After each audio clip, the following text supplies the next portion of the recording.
Hello, and thanks for stopping by. Today we'll be discussing how to get the volume widget in AwesomeWM. Now I've covered this in a previous video, however I've done some major changes to the code since then. For starters, you can now click this button to mute and unmute the volume, and it even shows you an indicator as to whether or not it's muted. And the other change that I made was that whenever you scroll up and down on this number, this moves a lot faster than it did before. So let me show you how I did all this. First thing we're going to want to do is go to s.mywebox:setup.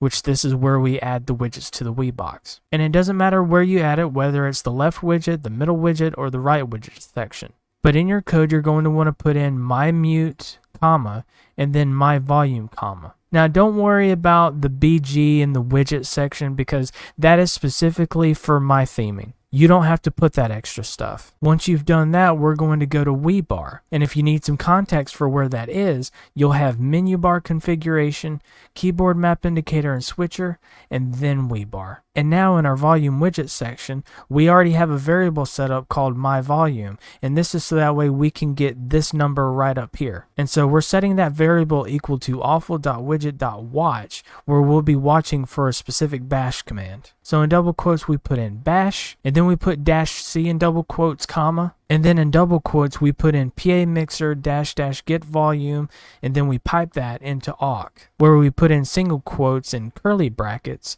print f / double quote %d %/ double quote, comma, $1. And this $1 is the number that you get from the terminal. And %d is how you format that $1. So we added in a %d% because this is going to tell us whether it's at 99% or 50% or what have you. And then we put this at an interval of 1 second. So in other words, it goes off every 1 second. Then we did a connect signal where it releases on the button, and this is what made the number fast. It's this release section. In my previous code, I had it put as press when I should have had it as release, and it made scrolling through the number so much faster. So then we made a function, and in parentheses we put in C, comma, underscore, comma, underscore, comma, button. And then we said if button equals 4, in other words, if we scroll up, then we're going to spawn a command. So we're going to type in awful.spawn, and in parentheses and double quotes,